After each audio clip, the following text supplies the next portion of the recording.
Xin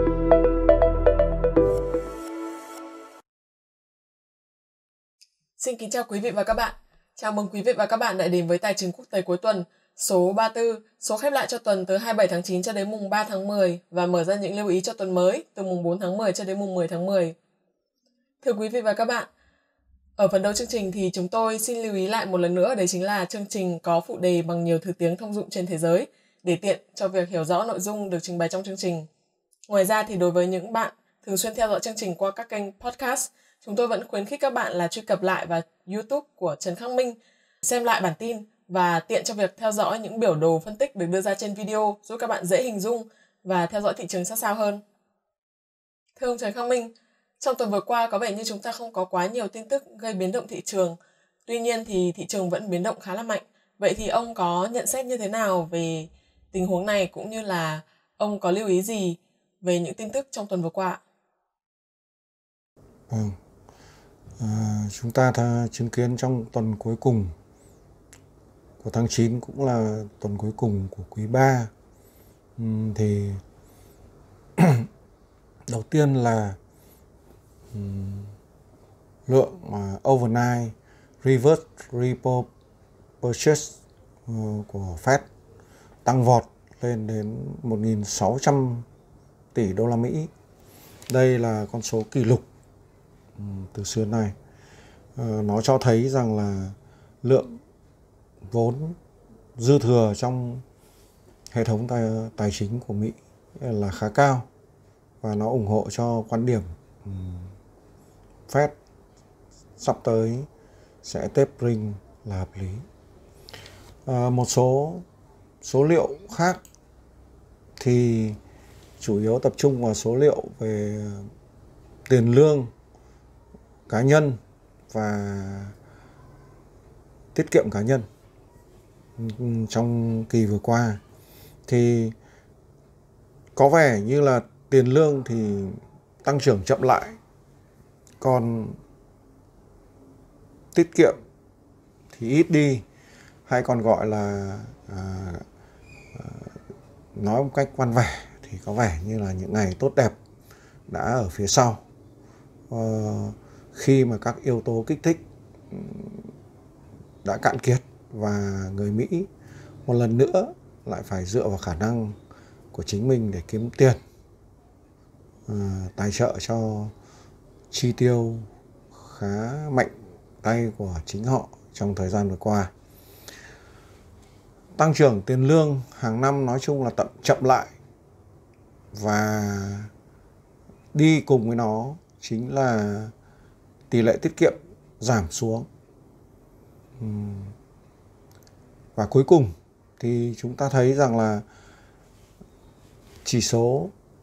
chỉ báo lạm phát mà Fed vẫn thường dựa vào để đánh giá tình hình kinh tế, đó là Core PCE trong tuần vừa qua thì công bố đã tăng lên đến 3,6% tính theo năm, tức là không đổi so với cả kỳ tháng 7. Tuy nhiên là vẫn cao hơn mức dự kiến là 3,5%. Như vậy đây là mức tăng cao nhất trong vòng 30 năm đổ lại đây về mức tăng lạm phát. Vậy chúng ta đánh giá Fed sẽ làm gì tiếp theo? Có lẽ là không tránh khỏi việc tapering theo lịch trình đã định, là khả năng là sẽ bắt đầu vào đầu tháng 12, tức là sau kỳ họp Ủy ban thị trường mở FOMC tháng 11, thì như số trước tôi đã đánh giá. Trong tuần thì Chủ tịch Fed Jerome Powell có một bài phát biểu khá quan trọng vào cuối tuần. Thì rất đáng ngạc nhiên, đó là những lời rất là ôn hòa. Nó làm cho thị trường phản ứng cũng khá mạnh. Đó là chỉ số DXY đang lên rất mạnh thì quay đầu đi xuống cũng nhanh. Kéo theo nó là giá vàng về đến sát 1.720 đô la Mỹ một ounce thì bật ngược quay lên xấp xỉ trên dưới 1.760 đô, tức là tăng khoảng hơn 40 đô la Mỹ một ounce trong vòng một đêm. Dầu lửa vẫn tiếp tục tăng do cuộc khủng hoảng khí đốt ở khu vực châu Âu có vẻ như là đã lan ra rộng hơn, và đồng thời nó làm cho tâm lý của các nhà đầu tư trong thị trường giao dịch hàng hóa tương lai căng thẳng, và họ đánh giá rằng có thể giá năng lượng trong mùa đông sắp tới sẽ rất cao. Do đó họ tập trung vào mua dầu thô cũng như khí đốt. Khí đốt đã tăng lên mức chưa từng có trong vòng 10 năm đổ lại đây, tức là vượt qua 5,5. Các thị trường chứng khoán nói chung, nhưng đặc biệt là 3 chỉ số chứng khoán chính của Mỹ là S&P 500, Dow Jones Công nghiệp 30 và Nasdaq 100 đều đóng cửa thấp hơn so với đầu tuần. Và hiện tại nếu xét trên biểu đồ ngày thì cả 3 chỉ số chính của thị trường chứng khoán Mỹ đều đang ở mức dưới mức trung bình 50 ngày. Vậy sắp tới chúng ta cần lưu ý thêm các thị trường chứng khoán của Mỹ cũng như của các nước. Quay trở lại vấn đề Trung Quốc thì Trung Quốc hiện tại vấn đề của hàng đại Evergrande đang ngày càng gay gắt, và chưa biết hiện tại thì các nhà quản lý kinh tế vĩ mô của Trung Quốc sẽ xử lý vấn đề này như thế nào. Vì con số công bố thì hàng đại có khoản nợ khoảng hơn 300 tỷ đô la Mỹ. Tuy nhiên theo một số tính toán riêng thì các khoản nợ liên quan đến hàng đại hiện nay đã vượt 1.000 tỷ đô la Mỹ. Đó là một con số rất lớn, và nếu hàng đại mà tan vỡ tự nhiên, hay còn gọi là cho phép phá sản một cách tự nhiên, thì ảnh hưởng không lớn, thì cũng không phải là nhỏ, đặc biệt là ảnh hưởng rất lớn đến thị trường tài chính nói chung. Vấn đề cuối cùng đó là Ủy ban Thương mại Mỹ USTR vừa mới thông báo rằng tiến độ thực hiện thỏa thuận Trung Quốc-Mỹ thời Tổng thống Donald Trump là đã không đạt được tiến độ. Hiện tại thì phía Trung Quốc mới đạt được 62% so với lời hứa hẹn của họ hơn 200 tỷ đô la Mỹ mua hàng hóa của Mỹ. Và rất có thể vấn đề cạnh tranh thương mại giữa Mỹ và Trung Quốc sẽ lại nóng lên trong thời gian tới. Đó là những gì tóm tắt trong phần đầu của chương trình. Đối với những thị trường mà chúng ta thường hay theo dõi như là Euro USD, Yên Nhật USD, thị trường tiền mã hóa, crypto hay là thị trường hàng hóa như là vàng, dầu thô, ông có nhận xét như thế nào về diễn biến trên thị trường cũng như là những triển vọng sắp tới ạ? Vâng, chúng ta đi vào phần đánh giá các thị trường quen thuộc. Đầu tiên, chỉ số sức mạnh đồng đô la Mỹ DXY hay còn gọi là USD Index theo biểu đồ ngày, thì chúng ta thấy sau lời phát biểu ôn hòa của Jerome Powell thì chỉ số này đang trên đà thẳng tiến lên 94.8 thì đột ngột quay đầu và đi xuống. Tuy nhiên tôi đánh giá trong ngắn hạn có thể tiếp tục điều chỉnh xuống tiếp, nhưng về cơ bản tôi vẫn đánh giá là chỉ số này vẫn sẽ tăng trưởng và sẽ sớm chạm khu vực 94.8 cho đến 95 trong một vài tuần tới. Do chỉ số DXY đầu tuần tăng trưởng rất mạnh, làm cho ảnh hưởng rất lớn đến các cặp tiền. Đầu tiên chúng ta phân tích cặp tiền euro đô la Mỹ.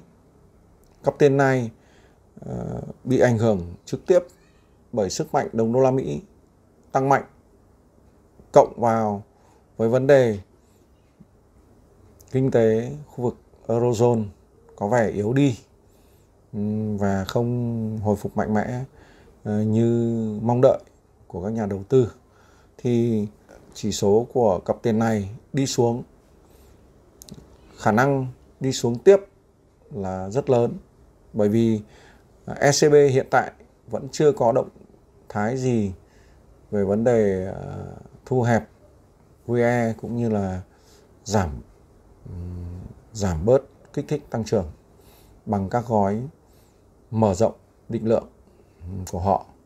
Do đó, đánh giá xét về mặt kỹ thuật thì cặp tiền này đã hình thành rõ ràng mô hình giá vai đầu vai và có thể hướng xuống khu vực 1.12 cho đến 1.11. 1.12 cho đến 1.11. Nếu như ECB không có những động thái hawkish đột ngột.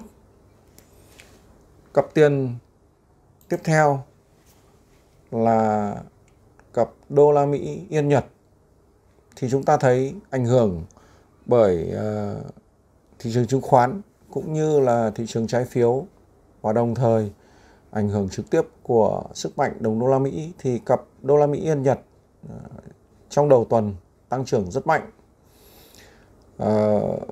đã vượt qua đỉnh cũ. Tuy nhiên sau khi vượt qua đỉnh cũ thì quay trở lại trong 2 ngày cuối tuần do ảnh hưởng của DXY đi xuống mạnh.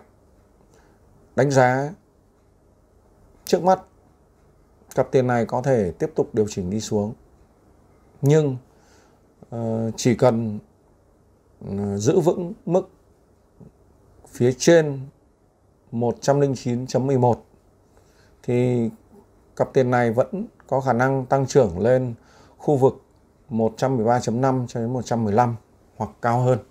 XAU trên USD vàng chỉ số.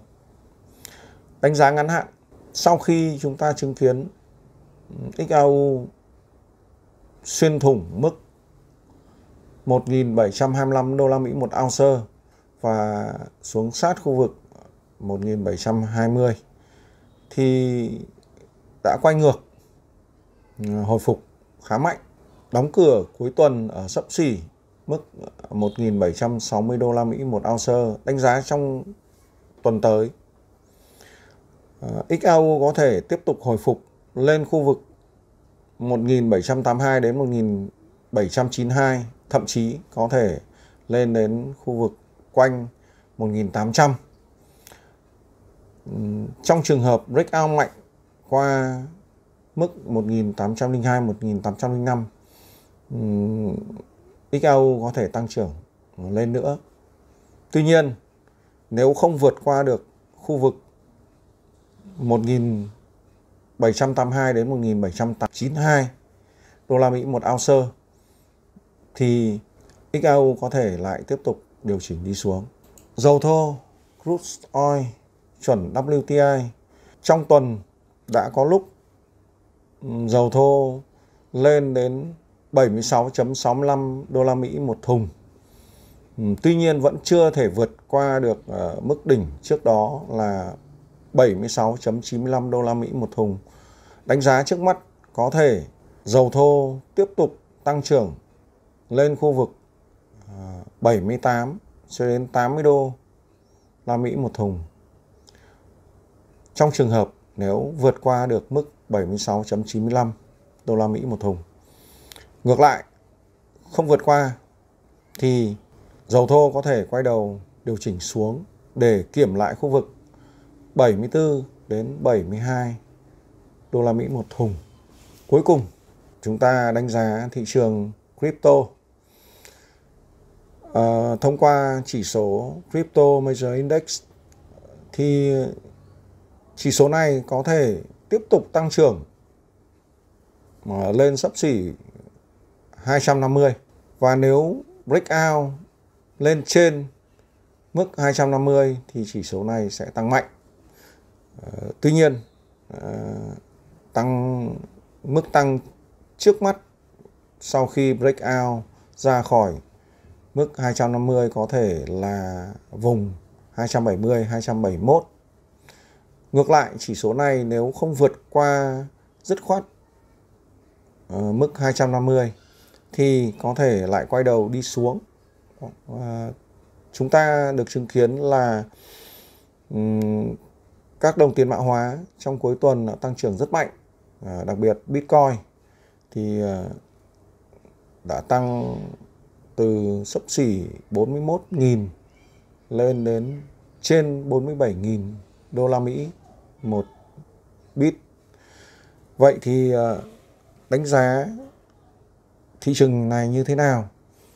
Thị trường này có thể vẫn tiếp tục có tính FOMO rất cao.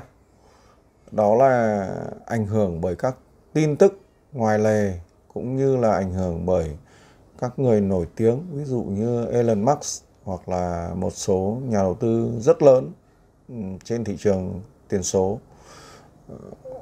Đồng thời nó cũng chịu ảnh hưởng của các quy tắc luật lệ sắp tới của các ngân hàng trung ương Mỹ, Trung Quốc, rồi Anh, thậm chí là khu vực châu Âu. Do đó, mức biến động của thị trường này cũng rất lớn và rủi ro rất cao.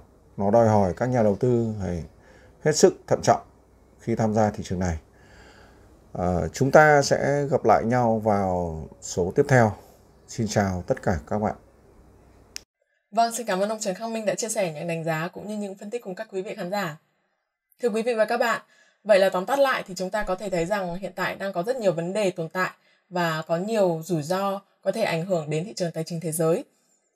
Hiện tại thì cuộc khủng hoảng năng lượng trên toàn cầu, ở châu Âu thì là khủng hoảng giá khí đốt thiên nhiên natural gas, ở Trung Quốc thì là khủng hoảng thiếu điện và giá dầu thô do đó bị ảnh hưởng tăng cao trên toàn thế giới. Bề ngoài thì là do dự báo rằng mùa đông năm nay sẽ lạnh hơn, nhưng mà sâu bên trong đó thì liên quan rất nhiều đến các vấn đề về địa chính trị ở các vùng châu Âu, vùng vịnh. Đặc biệt là Trung Quốc hiện tại đang áp đặt lệnh hạn chế các nhà máy điện than hoạt động để làm giảm ô nhiễm và chuẩn bị cho Thế vận hội mùa đông. Chuỗi cung ứng toàn cầu vẫn có rủi ro tiếp tục rối loạn do biến chủng Covid Delta vẫn đang lan rộng. Và ngoài ra chúng ta có thể thấy rằng chiến tranh thương mại giữa Mỹ và Trung Quốc hiện đang có dấu hiệu nóng lên. Tất cả những điều này đều có khả năng ảnh hưởng rất là lớn đến thị trường tài chính thế giới. Các nhà đầu tư cần chú ý theo dõi và cẩn thận quan sát để chúng ta tránh những rủi ro khi đầu tư do không nắm bắt kịp thị trường. Nói về tuần này thì chúng ta sẽ có rất nhiều tin tức kinh tế liên quan đến khu vực Mỹ sẽ được công bố, và đặc biệt là chúng ta cần phải để ý đến những chỉ số như là ISM, PMI và đặc biệt là bản tin Non-Farm Payroll cho kỳ tháng 9 sẽ được công bố. Chúng tôi xin mời quý vị và các bạn hãy cùng chú ý theo dõi và cùng quay trở lại chương trình vào thứ Hai tuần sau để chúng ta cùng phân tích cũng như là đưa ra những xu hướng tiếp theo của thị trường tài chính thế giới nhé. Xin cảm ơn các bạn. Các bạn có thể đưa ra những câu hỏi, chủ đề mà các bạn quan tâm ngay dưới phần comment video hoặc trên trang Facebook của ông Trần Khắc Minh. Ngoài ra, hòm thư trần-khắc-minh.tcqt@gmail.com cũng luôn hoạt động để nhận những thắc mắc đến từ các bạn. Những câu hỏi chủ đề được đề xuất bởi các bạn sẽ được ông Trần Khắc Minh giải đáp trong các số tài chính quốc tế tiếp theo. Nếu quý vị quan tâm và muốn được cập nhật, theo dõi những tin tức mới nhất từ chúng tôi, xin mời quý vị hãy bấm vào đăng ký theo dõi kênh YouTube Trần Khắc Minh, bấm subscribe và chọn. Sau khi đăng ký theo dõi kênh, các bạn hãy nhớ bấm vào biểu tượng hình chuông ngay cạnh nút đăng ký theo dõi, chọn thông báo cho tất cả để sau đó YouTube sẽ gửi cho các bạn những tin nhắn cập nhật ngay khi mà chúng tôi đăng những video cũng như là tin tức mới.